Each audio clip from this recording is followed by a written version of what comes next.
Hi, today we're doing another flex cable repair. This is on a Roland JD-800 synthesizer. So quite a common item that needs regular maintenance and repair. Often the keys can get a bit worn, and I've seen some other videos with people putting graphite from a soft pencil onto the touchpads to improve the connectivity. But today you see here is the problem. We're going to try and fix this flex cable junction, this connection that, as you can see, is broken. So it has these sort of connectors over the top, these little pins that hold a bit of plastic in place that just clamps the two cables together. And as you can see, somebody's had a go at it previously. A lot of the contacts, a lot of the pieces of metal that form part of the flex cable have been lost on both sides. So very little chance of just trying to clamp that down and get it to rejoin, because obviously there's no metal to form any conductivity, and actually there's very little metal poking out before the insulation starts. Might be possible to solder onto that, but I doubt it. There is a bit more on this side. So the easiest approach to try and fix this, I believe, is get a computer ribbon cable like this one here. What we'll do is try and connect somehow solder or silver ink onto these small pieces of the metal that's sticking out from the flex cable, and then we'll solder it directly onto where the actual flex cable goes, which is on this board underneath, where you've got convenient solder points here. And the order of these is obviously the same as the order of the cable. And to jump forward in time, just in case you were wondering whether we actually get to a successful conclusion on this job, this is the final new ribbon cable in place that fully connects to the flex keyboard and should make that fully operational again. So first thing is, let's see if we can actually get any solder to stick to these pieces of metal sticking out. So this is the piece of ribbon cable I got from an old computer. So I've with a scalpel just cut a line down a few millimeters from the end on both sides, bent it over to crack the plastic, and as you can see I'm just starting to pull off the insulation to expose the wires. I did have a go at first soldering onto these pieces of metal that are coming out. These are probably something like tin oxide or something. But as you can see by the messy marks there, as soon as you start trying to connect any solder to it, tin oxide just seems to atomize off, and so there's very little chance of trying to solder onto those. So instead we're going to have to use the technique of trying to use the silver ink, conductive paint or ink, whatever you want to call it. Some of this stuff which is pretty old stock, but it's basically silver paint that supposedly when it dries it conducts electricity. So what we'll try and do is glue this cable down in place to make it mechanically firm enough, solder up the ends to stop the wires splaying out all over the place, and once it's mechanically firmly attached we'll try and use the silver ink to connect the wires onto the tin oxide connectors. So here we go, coupled tin. As I say, the idea here is to stop this multi-core wire from splitting and potentially shorting out. So just give it a little tin, and as you can see, just about making progress there. There's about 5 of them that are tinned up, and you just got to gradually go down the rest of the ribbon cable. So here's the ends all tinned off, and I've separated them out, split them out a little bit. Having a knife or a scalpel like this is quite useful. You can get these probably on eBay or on Amazon. I'll try and find some links and put those in the video description. So as you can see, all tinned. I decided to shorten the length of the wires just to make it a bit more manageable. Didn't really need them terribly long. And I've also cut the length down so that when it's fitting in position like so, it'll bend round like so and solder onto these connector little solder tags. So now We need to do the same thing with the other end to expose the wires, tin them up. So let's just show how we do that again with a scalpel. Just gently run it up and down, and if you listen and feel quite carefully, you can feel when it touches the copper. There's a bit of a grating feel to it. Do the same the other side. What you don't want to do is cut through the actual wire, of course, so don't push too hard. And then bend over the connector, and if you've cut enough, the plastic will split like that's done there.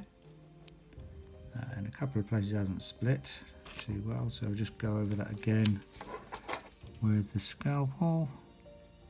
A little bit at the end there. Better to do it gently and add some more later, rather than risk cutting through the wire. And once one side of the plastic is split, and then you can turn it over, bend it again, get the other side to split like so, and then what you should be able to do, straighten it out, just get your fingernail on it, pull it off like so to expose the wires. Do that all the way down. It's a quick way of stripping off the insulation. You could separate each wire, which has got to be done anyhow, and strip them individually, I suppose, or even use wire strippers. But since the wires are all nice and straight now, before I separate the cable, I'm going to now tin all of these wires, just to show that again.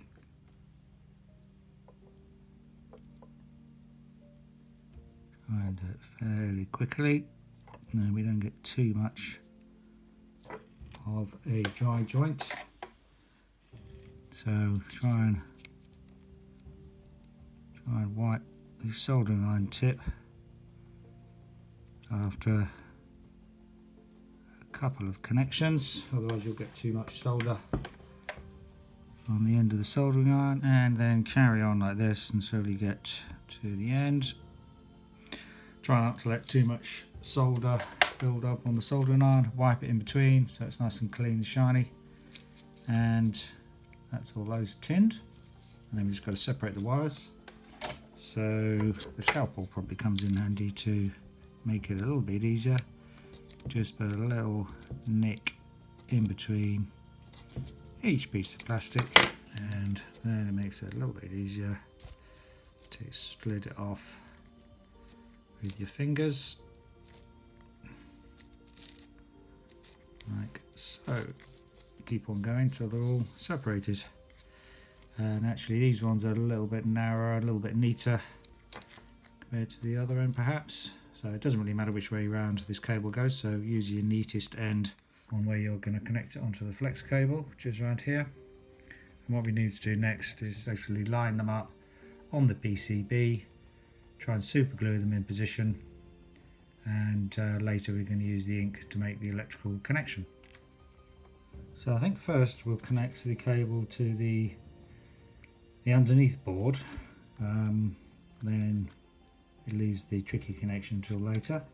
If we did it the other way around, it might risk disturbing the more sensitive connections while we're doing this underneath one. So we'll do it in the same order that the connections appear. So I'm pretty sure we'll test it with conductivity in a minute. So this top track, if it goes 1, 2, 3, the connections would be 1, 2, 3, 4, 5, and so on. So all we need to do then is line it up and get our soldering iron.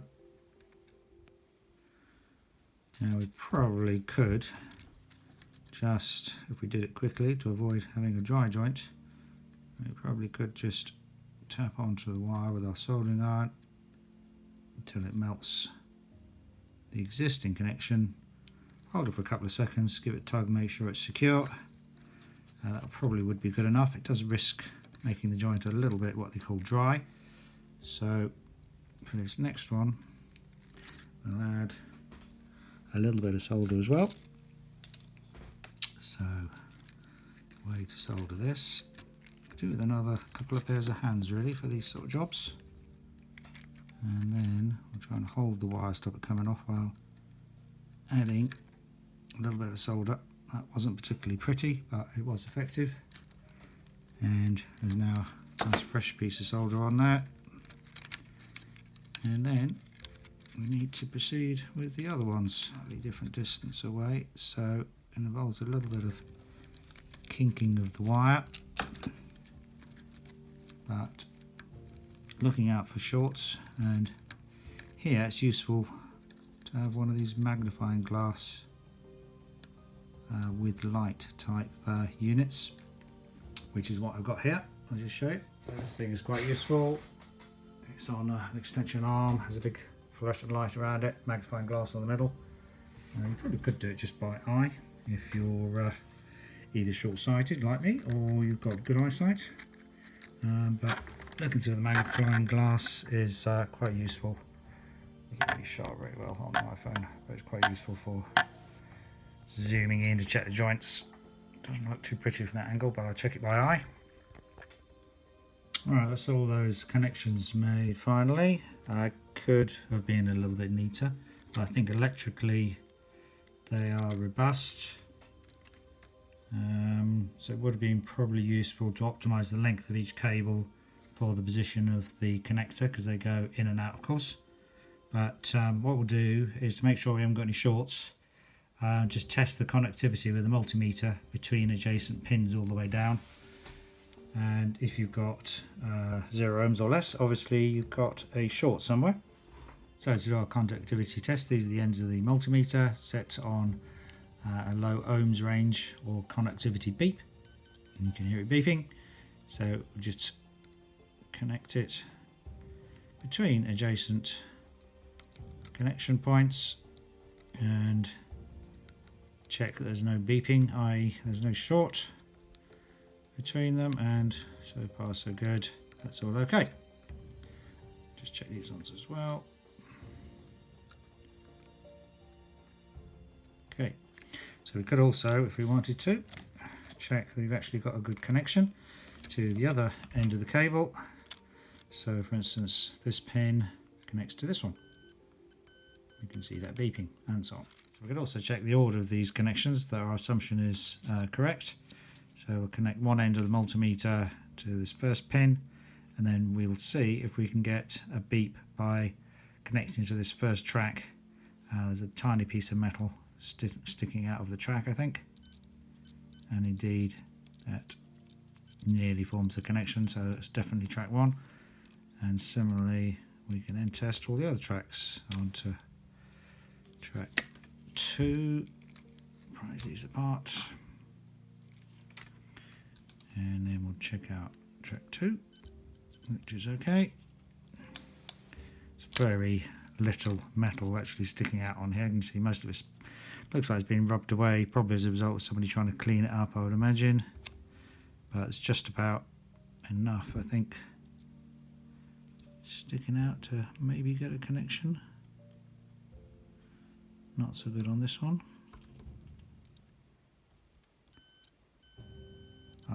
That's because that's wire number 4, and in fact I have actually picked up wire number 4, so it was a good test. Wire number 3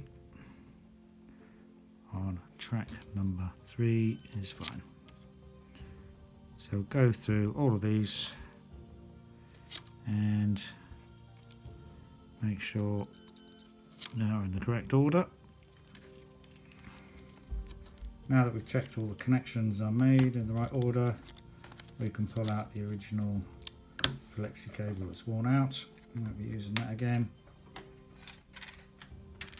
Turn it back over, and then we need to glue and securely fix these cables to line up to the worn out connectors. Right, so super gluing the wires onto the plastic cable seems to work reasonably well. So there's 5 that I've glued down already, and they are quite nice and mechanically sound. So the way to do it is, first of all, to line up your cable, and I'd recommend Doing 5 at a time, so you can just about get a thumb over 5 cables, and use some nitrile rubber gloves like I'm doing here,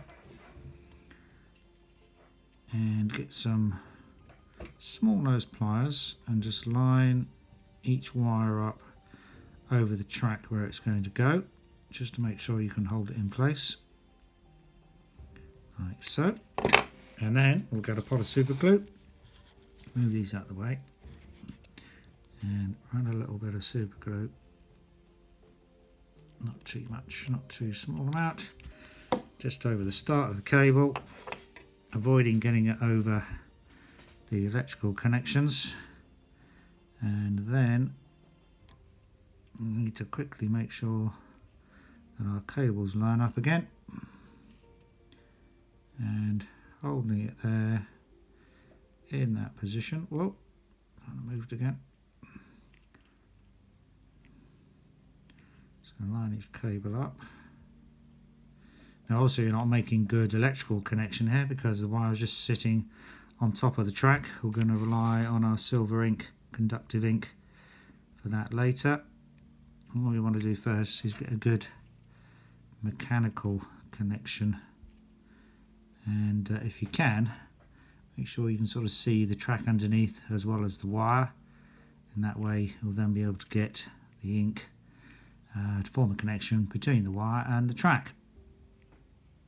So hold that for about, I think 20 or 30 seconds seems to do it. If it creeps up and touches the rubber glove, it reacts very fast with the rubber glove, so you may find that when you remove your finger it leaves bits of rubber, but that doesn't really matter, just have to put another glove on. So it's sticking a little bit, but not too bad. So see there, very quickly you've got good sound mechanical fixing for the wires, and then go on and do the other ones. Let's just zoom in to show that. There we go. And that's all of the cables glued into position. Fairly neat. So mechanically quite strong. Obviously it's just the flex cable moving up and down. And all we've got to do is make the electrical ink connection. And here we have the conductive silver ink / glue, for which I'll put a link in the video description. This one's from eBay, with fast delivery, first class post. It was £5 all in. Comes with a sharp needle, and this is our prepared cable. So just a final check, make sure each wire lines up with the track on the flex cable, and there's room to put the conductive glue next to it. You might want to push down with your fingernail just to make sure that these pieces of wire are flat against the PCB, and then we'll try and put the ink on. So we've got a little blob of the glue that's on the end of the needle, and we'll just gently work that over the track to form a nice connection between the wire and the track, and then continue, just get another bit of a blob out. It's easier, I think, to squirt it out over a piece of paper, just to make sure it just doesn't squirt everywhere over your PCB. And what you want to make sure, of course, is it doesn't spread too widely and actually short next to the wire or track that's next to it, and you don't want to have it too thick either. And although I'm doing this looking at it via the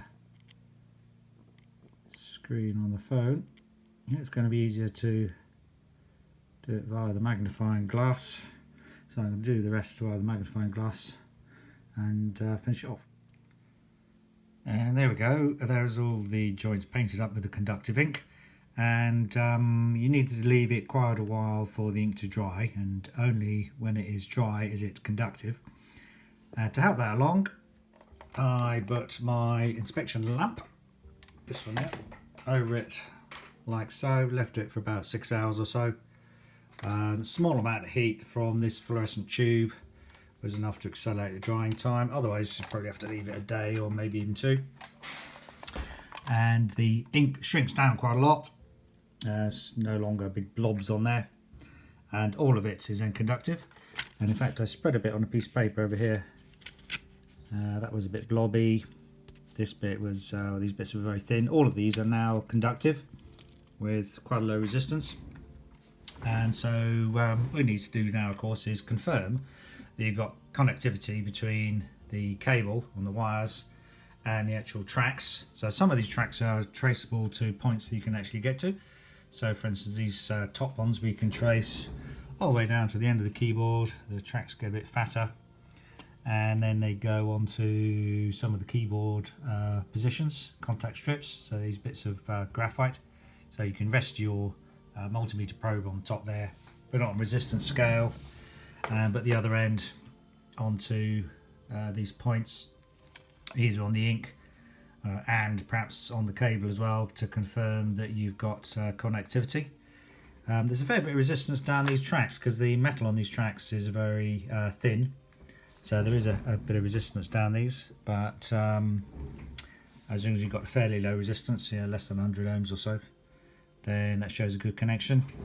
And in fact you can confirm that all the resistance is due to the inbuilt track length on this PCB, at the same time as measuring some points that are difficult to get to. So for instance, down the bottom, a lot of these connections go to these diodes, which is a little bit of a hidden connection. And to get access to those tracks for testing for connectivity, get yourself a sharp needle like so.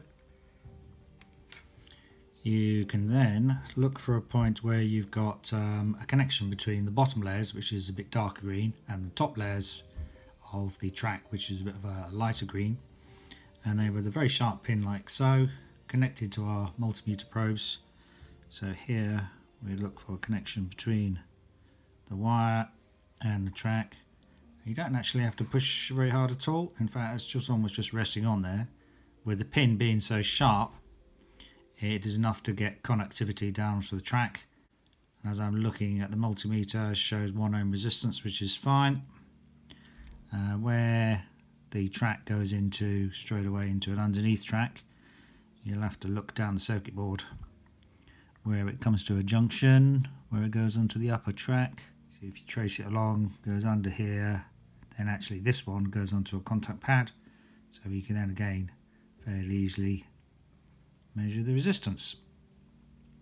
So if we go down all of these contacts, measure resistance between each wire and some point on the circuit board, that'll confirm you've got connectivity onto these tracks. So this is our multimeter. You can get these quite cheap on all sorts of different sources, Amazon, eBay and so on. For measuring connectivity, I'd recommend put it on 200 ohms, so you can measure the resistance, providing it's less than 200 ohms of course, which the connectivity should be. If you're checking for shorts between tracks, so the other thing we want to do is check for a short between adjacent tracks, just in case the conductive ink has spread too far and shorted out adjacent wires. For testing that, then you really want to put it onto the maximum resistance reading, which is 2000 kilo ohms or 2 mega ohms as a maximum resistance. So as I say, step through, check all the wire connectivity, check for shorts. Once all looks good, no shorts, and they all connect to a point on the circuit board somewhere, flexi board, then that's a good repair. And the next thing, I think just to protect it, you could probably cover it all in super glue if you want, but the other protection thing you can do is to put the plastic clamp back on top, which is some additional security to protect those connections. And that's it. So that's how to do a repair of your Roland keyboard flexible PCB, and in particular where it connects to the end connection board underneath. Okay, thanks for watching.